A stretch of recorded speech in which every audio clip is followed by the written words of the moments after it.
Next topic from the urology surgery is about the carcinoma of the prostate. इसमें देखें scenario के 65 years old mail. सबसे पहले आपने एज देखनी है, देखें कितनी ज़्यादा है। मेल है और उसको क्या है, लंबर स्पाइन में पेन है और उसको जो है पेल्विक बोन पेन है। उसको क्या है कि difficulty in passing urine and haematuria, ठीक है, haematuria and difficulty in passing the urine. X ray lumbar spine जब हमने किया तो वहाँ पे हमें जो है वो डेंस और कोर्स जो है बोन मिली। This is very much important point. And then DRE हमने किया, डिजिटल रेक्टल एग्जामिनेशन, तो उसमें हमें जो है हार्ड इरेगुलर प्रोस्टेट मिला। तो जब भी आपको हार्ड मैस मिलता है ना, फील होता है इन केस ऑफ डीआरई, तो we will suspect cancer, not a single thing. और इसके अलावा बोनी पेन है ना, और ये बहुत इंपॉर्टेंट है। प्रोस्टेट कैंसर का जो मेट्स होते हैं ना, सबसे पहले वो बोन्स में जाते हैं और मोस्टली जो लंबर स्पाइन्स वाली बोन्स होती है ना, वर्टिब्रा, उनको इन्वॉल्व करता है। तो इस वजह से ना ये बहुत इंपॉर्टेंट इसका है। पेशेंट्स आपके पास आते हैं लंबर स्पाइन पेन के साथ, बूढ़े लोग होते हैं, मेल्स होते हैं, और जी इस तरह की यूरिनरी कंप्लेंट्स दे रहे होते हैं। You will do the DRE, you will do the x-ray of the lumbar spine, और फिर you will rule out the prostate cancer. And if you find the hard mass in the DRE of this patient, such patient presenting with the lumbar spine pain and such things, urinary complaints, you will suspect prostate cancer. Okay. उसके बाद देखें scenarios आपने देखने हैं, देखते जाएं किस तरह से पेशेंट्स आपके पास आ रहे हैं प्रोस्टेट कैंसर के डिफरेंट तरह के। 55 years old mail again attends the out patient, OPD में आ रहा है with complaints of low back of recent origin. He also gives history of urinary frequency and poor interrupted stream presented for the last 6 months. Again, एक तो बोनी pen है और दूसरा क्या है, यूरिनरी कंप्लेंट्स हैं। एग्जामिनेशन पे वो पेल है, वीक है, ठीक है, और पैल्पेबल डिस्टेंडेड यूरिनरी ब्लैडर भी है। ये क्यों होगा distended urinary bladder in case of prostate cancer? Obviously prostate enlarge हुआ है, वो यूरेथ्रा के ऊपर जो है वो उसको बंद कर देगा, सारा जो यूरिन होगा वो ब्लैडर में जमा होना शुरू हो जाएगा, तो ब्लैडर डिस्टेंडेड हो जाएगा, ठीक है।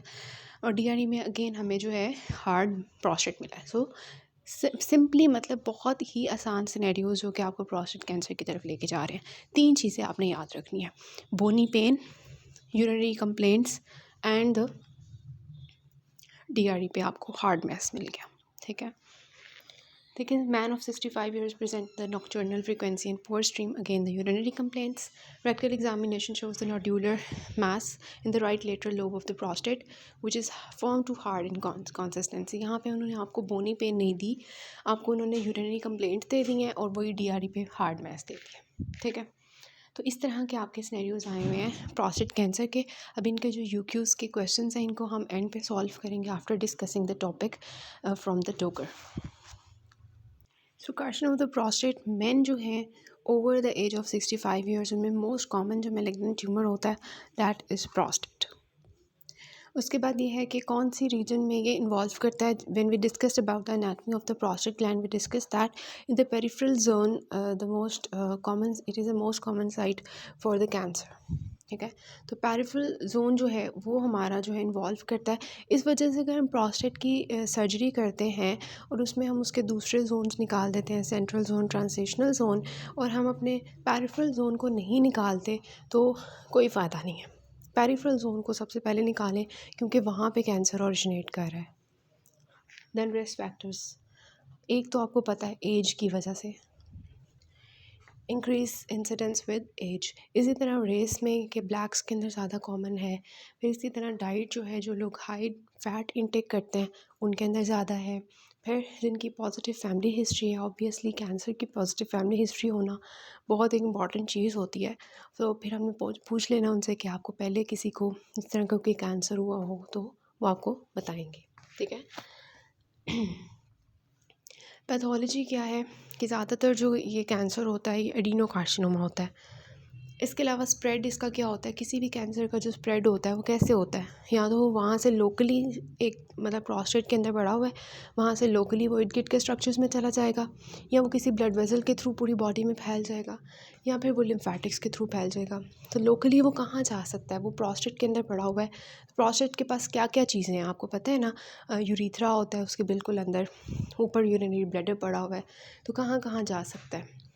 सेमिनल वेजाइकल में जा सकता है, ब्लैडर नेक में जा सकता है, ट्राइगोन ऑफ द ब्लैडर में जा सकता है, वहाँ से फिर ये यूरेटर्स में चला जाता है ऊपर की तरफ। यूरेटर्स में जब कैंसर जाएगा तो क्या होगा, ऑब्स्ट्रक्शन होगी, तो उसकी वजह से हाइड्रोयूरेटर्स, हाइड्रोनेफ्रोसिस, रीनल फेलियर हो सकता है ना। इसी तरह अगर ये डिस्टली थोड़ा सा जाता है तो ये डिस्टल स्फिंक्टर को भी इन्वॉल्व कर लेता है। एक तो ऊपर की तरफ जा रहा है ना, ऊपर की तरफ जाएगा तो किडनी की तरफ, यूरेटर्स की तरफ, ब्लैडर की तरफ जाएगा, नीचे की तरफ जाएगा तो यूरिथ्रा के थ्रू इंटरनल स्फिंक्टर को इन्वॉल्व कर लेगा। इसी तरह यू नो दैट के पीछे जो है इसका आपको पता है मेल्स है ना, मेल्स की बात की जा रही है, मेल्स में तो वेजाइना नहीं होता ना, तो मेल्स में ये होता है कि आगे ब्लैडर है और पीछे जो है रेक्टम है, ठीक है। तो कैंसर जो है ये भी हम सोच सकते हैं ना कि कैंसर जो है वो ब्लैडर से पीछे रेक्टम की तरफ जाएगा, लेकिन वो कहते हैं कि रेयर होता है। क्यों? क्योंकि रेक्टम और जो ब्लैडर है ना उसके दरमियान में एक फेशिया होता है जिसको हम फेशिया ऑफ डिनोविलर्स कहते हैं। Not an important thing but you should now कि एज अ डॉक्टर आपको पता होना चाहिए कि कैंसर कहाँ पे स्प्रेड कर सकता है, and we have to focus on that thing, ठीक है। उसके बाद इसका ब्लड में स्प्रेड कैसा होता है, जो कि मोस्ट इंपॉर्टेंट आपका एमसीक्यू भी है कि प्रोस्टेट कैंसर जो कॉमनली मेटास्टेसिस करते हैं वो कहाँ करते हैं, लोअर स्पाइन में, बोन के अंदर। It is bone loving tumour, इसको बोन बहुत पसंद है। वैसे आप बहुत से कैंसर्स देखते हैं और उसमें हम मोस्टली यही देखते हैं कि ये कैंसर लंग्स में जाता है सबसे पहले या लिवर में जाता है, लेकिन प्रोस्टेट इज़ समथिंग मतलब बोन लविंग ट्यूमर जिसको बोन्स बहुत पसंद है, ठीक है। तो you should always remember this thing, because आपके पास पेशेंट्स अगर आ रहे हैं बूढ़े बंदे with lumbar spine pain, you will suspect prostate cancer, okay. अब कौन कौन सी बोन्स जो है वो इन्वॉल्व होती हैं, सबसे पहले वर्टिब्री इन्वॉल्व होती है, फिर नीचे चले जाएं प्रॉक्सिमल फीमर इन्वॉल्व हो जाती है। इसके अलावा प्रॉक्सिमल फीमर के साथ क्या होती है, ऊपर पेल्विस होती है, हिप बोन, उसको इन्वॉल्व कर लेगा। फिर ऊपर की तरफ चले जाएं थोरेसिक के रिब्स इन्वॉल्व कर लेगा। फिर और ऊपर चले जाएं स्टर्नम को इन्वॉल्व कर लेगा। फिर और ऊपर चले जाएं स्कल को इन्वॉल्व कर लेगा, ठीक है। और फिर बोन्स को इन्वॉल्व करने के बाद फिर ये कहता है चलो मैं लिवर और लंग्स में भी चला जाता हूँ, ठीक है। Otherwise bone is the first one which is actually involve. फिर ब्लड के थ्रू तो ये स्प्रेड कर दिया बोन्स तक और लिवर और लंग्स के अंदर। लिम्फेटिक स्प्रेड इसका कहाँ होता है, ऑब्चुरेटर नोड्स के अंदर, इंटरनल इलियक के अंदर, प्री सेक्रेल नोड्स के अंदर, एक्सटर्नल इलियक नोड्स के अंदर, ठीक है। और वहाँ से ये वॉल्स के लॉन्ग जाता है, मतलब इर्द गिर्द के लिम्फ नोड्स को इन्वॉल्व कर लेता है। अब जो है ना हम इसकी स्टेजिंग और ग्रेडिंग बाद में करते हैं, लेकिन हमने अभी देखना है इसकी जो है क्लिनिकल फीचर्स इन्वेस्टिगेशंस, बल्कि हम इसकी ना TNM स्टेजिंग करते हैं और क्लिनिकल फीचर्स जो हैं वो हम बाद में डिस्कस करते हैं, ठीक है। ये मैं यहाँ से आपको बता देती हूँ थोड़ा सा इन्वेस्टिगेशंस का कि हम क्या कैसे इन्वेस्टिगेट करेंगे ना इस कैंसर को। तो जो है डिजिटल रैक्टल एग्जामिनेशन हम करते हैं, यू नो दैट उसमें हमें क्या मिलता है, आपने सारे सिनेरियोज में देखा है, नोड्यूलर हार्ड मैस मिलता है, फील होता है। As you can see here they are performing the digital rectal examination, rectum के अंदर फिंगर डालते हैं और सामने प्रोस्टेट होता है, उसको फील करते हैं, वो बिल्कुल हार्ड सा अगर फील हो रहा है ना, यू विल सस्पेक्ट कैंसर, ठीक है। उसके बाद दूसरी चीज़ होती है, you know that for any cancer tumour marker is an important thing, ठीक है। अगर आपने जनरल सर्जरी में ऑनकोलॉजी पढ़ ली है ना, तो फिर आपको समझ आएगी कि कैंसर के लिए हम कौन कौन सी चीज़ें जो है वो करते होते हैं। You know this is general thing, ठीक है। जनरल सर्जरी इंशाल्लाह I will start soon and we will discuss some important topics, and one of the most important topics is oncology. तो ऑनकोलॉजी में आपने पढ़ा होगा कि बहुत से ट्यूमर मार्कर्स जो हैं वो कैंसर को सस्पेक्ट करते हैं। तो उसमें we have one of these for the prostate cancer is the prostate specific antigen.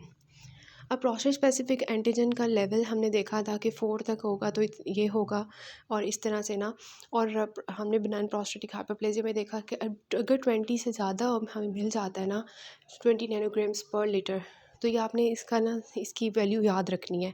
We will suspect the prostate cancer.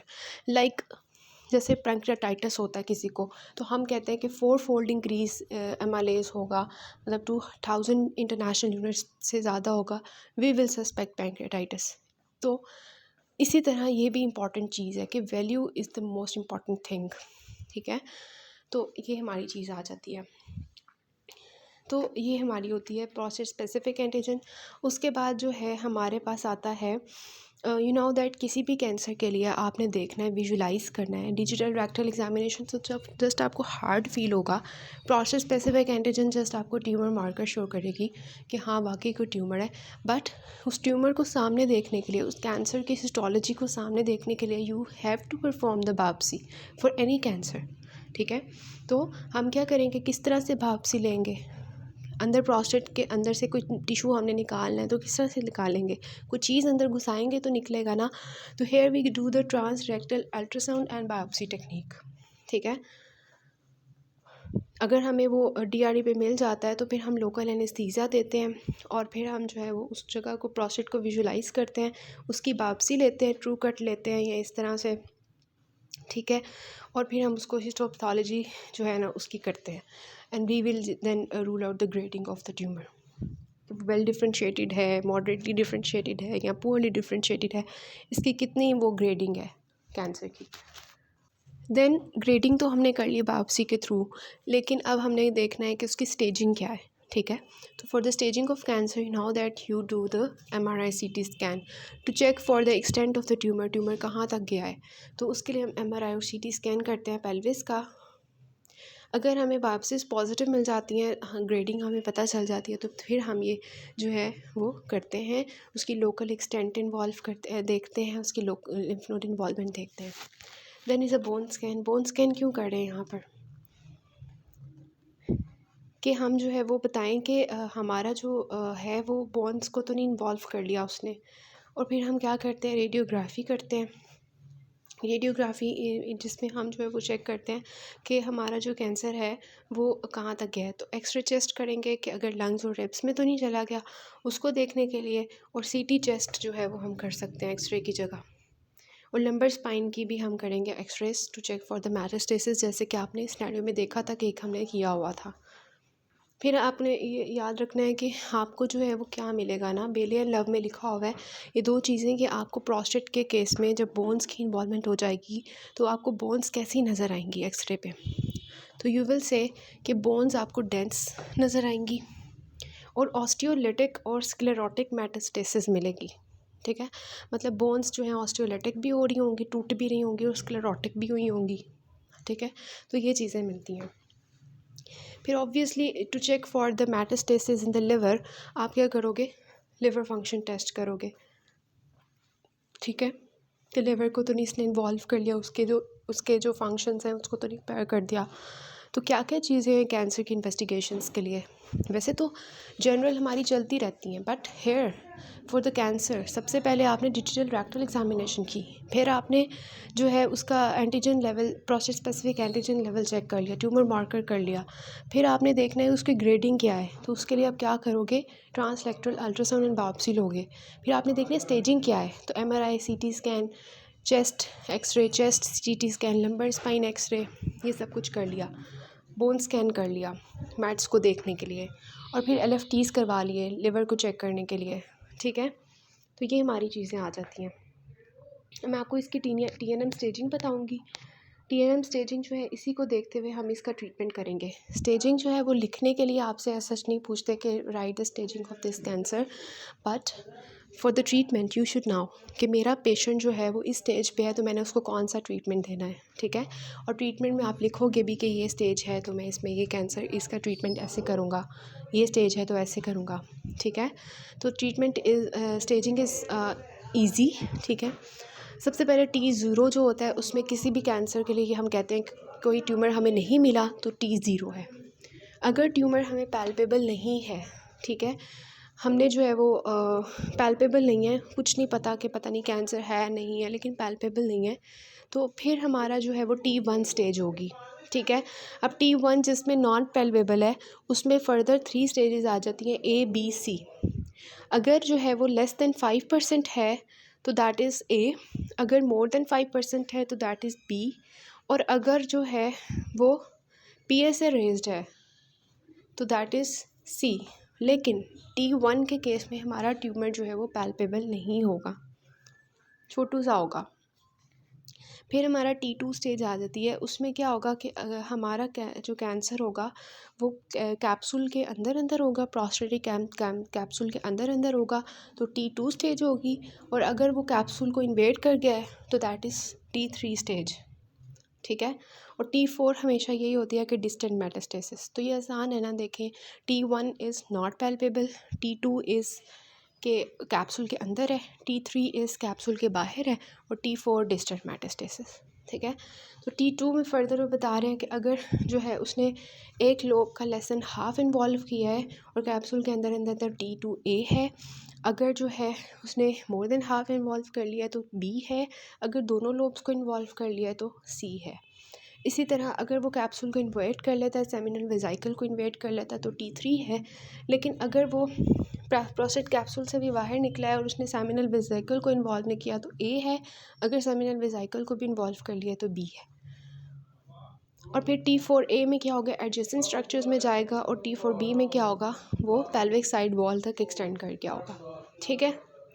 अब इसकी ट्रीटमेंट में आपको यहीं पे मैंने देखें यहाँ लिख ली हुई है। अगर आपके पास जो है रिवीजन के टाइम नहीं मिलता आपको कि आप आगे से सारा देखें, तो आपने साथ ही लिखा हो, आप उसको चेक कर लें। जैसे मैंने यहाँ पे लिखा हुआ है कि अगर T1A स्टेज होगी कि वो ट्यूमर नॉट पैल्पेबल है और उसने लेस देन 5% इन्वॉल्व किया हुआ है, तो उस केस में मैं क्या करूँगी।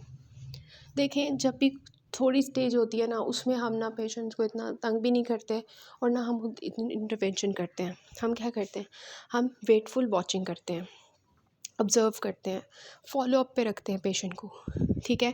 कि हम कहेंगे कि आपका भी ट्यूमर स्टेज पे है, आप जाएं, 3 महीने बाद दोबारा आएँ, हम आपका प्रोस्टेट स्पेसिफिक एंटीजन चेक करेंगे, ठीक है। वो एक ट्यूमर मार्कर है, वो हम आपका चेक करेंगे, वो उसकी रेज़ होगा या कम हुआ होगा, उसकी बेसिस पे हम करेंगे, क्योंकि हमें पता है कि C में जो है ना वो रेज़ हो जाता है, तो इससे हमें पता चलेगा स्टेज आगे जा रही है या पीछे जा रही है। तो T1A में हमने क्या करना है, ऑब्ज़र्व करना है, और एवरी 3 to 6 मंथ्स पे हमने जो है PSA को मॉनिटर करते रहना है, ठीक है। ये आपने यहीं लिख लेना है अपनी बुक पे, ताकि आप रिवाइज़ ईज़िली कर सको। फिर हमारी बाकी स्टेजेस आती हैं कि अगर हमारी जो है वो T1B से लेके T2 स्टेज तक है, तो इस केस में आपको क्या लगता है क्या करना चाहिए। कि उसने प्रोस्टेट कैप्सूल के अंदर अंदर है और सारा प्रोस्टेट जो है उसको इन्वॉल्व कर लिया, उसके लोब्स को इन्वॉल्व कर लिया हुआ है, तो आपको क्या लगता है, प्रोस्टेट को अंदर ही छोड़े रखोगे, क्योंकि इसके बाद तो वो कैप्सूल को इन्वेड कर लेगा। क्या करना चाहिए, प्रोस्टेट को निकाल दें हम, ताकि वो बाहर ना जाए, निकाल देना चाहिए। तो यहाँ पे हम जो प्रोसीजर परफॉर्म करते हैं डैट इज़ रेडिकल प्रोस्टेक्टेक्टमी, ठीक है। कि हम प्रोस्टेट के साथ साथ इर्द गिर्द के थोड़े से स्ट्रक्चर्स निकाल देते हैं। मैं आपको बताती हूँ कौन कौन से स्ट्रक्चर्स। मैं रेडिकल प्रोस्टेक्टेक्टमी आप करते हो, इर्द गिर्द के लिम्फ नोड्स भी निकाल देते हो इस तरह से, और फिर आप रेडिकल रेडियोथेरेपी करते हो, ठीक है। रेडिकल रेडियोथेरेपी आप करते हो और रेडिकल प्रोस्टेक्टेक्टमी करते हो in case when the tumour is of the stage T2A, T1B and T2, ठीक है। तो ये हमारी हो गई। फिर देखें, अब हमारी जो है T3 स्टेज आ गई है, जिसमें जो हमारा ट्यूमर है वो कैप्सूल को इन्वेड कर चुका है। अब वो सेमिनल वेसिकल कब जाएगा, इर्द गिर्द के स्ट्रक्चर्स में मेटास्टेसिस हो चुकी है। तो क्या लगता है आपको, प्रोस्टेट रिमूव कर देने से खाली, या आप जो है वो अगर उसकी रेडियोथेरेपी कर देते हो खाली, तो क्या वो उससे फ़ायदा होगा, हो सकता है। लेकिन अब वो डिस्टेंट चला गया है, ठीक है। उस केस में प्रोस्टेट रिमूव भी कर दो तो कोई फ़ायदा नहीं है, क्योंकि आगे तो कैंसर सेल्स और पड़े हुए हैं, उन्होंने तो उधर कूदना है दूसरी जगह पे जाके। तो इस केस में आप हार्मोनल एब्लेशन टेक्निक्स करते हो, ठीक है। वो हम देख लेंगे वो क्या होती हैं। देखें, प्रोस्टेट की इन्लार्जमेंट किसकी वजह से होती है, टेस्टोस्टेरोन की वजह से, हार्मोन्स की वजह से। तो हम क्या करेंगे, वो जो उसका स्टिमुलस है टेस्टोस्टेरोन के थ्रू जो ग्रोथ ऑफ द ट्यूमर हो रही है उसको हम ख़त्म करेंगे। थोड़ा सा मैंने आपको बताया यहाँ पे, ठीक है।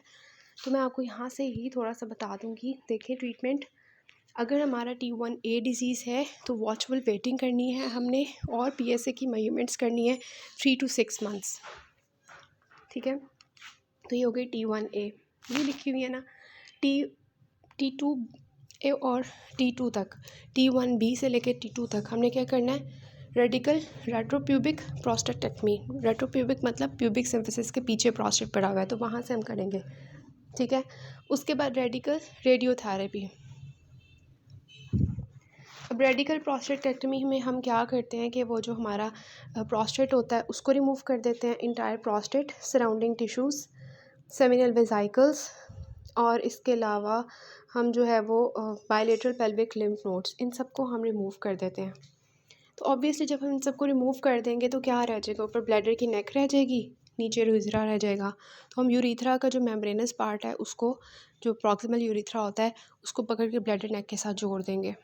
ठीक है, इन सब को स्ट्रक्चर्स को रिमूव करने के बाद। तो ये हमारी पूरी रोबोटिक टेक्निक होती है, इसके थ्रू हम ये परफॉर्म करते हैं प्रोसीजर।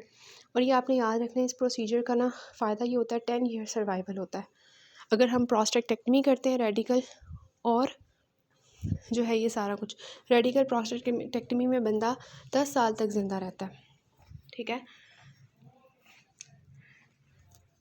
लेकिन ऑब्वियसली आप जो है ये परफॉर्म कर रहे हैं, सेमिनल वेसिकल को निकाल रहे हैं, तो क्या होगा, पेशेंट्स जो हैं वो इम्पोटेंसी हो जाएगी उनकी, और इतने वो हरकतें कर रहे हैं आप वहाँ पे, तो क्या होगा, यूरिनरी इनकॉन्टिनेंस, स्ट्रेस इनकॉन्टिनेंस हो सकता है पेशेंट को। ठीक है, कॉम्प्लिकेशंस याद करने की ज़रूरत नहीं है।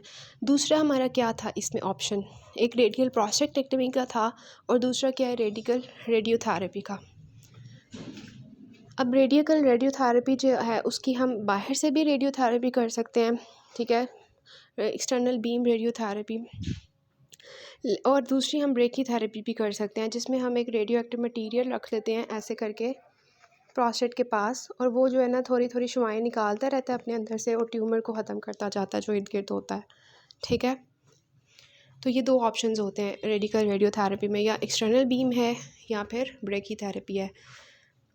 अब इसका जो है हम कैसे कंपेयर करेंगे रेडिकल प्रोस्टेक्टेक्टमी और रेडिकल रेडियोथेरेपी का, कि रेडिकल रेडियोथेरेपी में रिकरेंस रेट बढ़ जाती है। ठीक है, और दूसरा ये कि हमने देखा रेडिकल प्रोस्टेक्टेक्टमी में बंदा 10 साल तक ज़िंदा रह सकता है, लेकिन यहाँ पे उसका सर्वाइवल रेट जो है वो 5 साल का होता है। तो ये डिफरेंस है। ठीक है,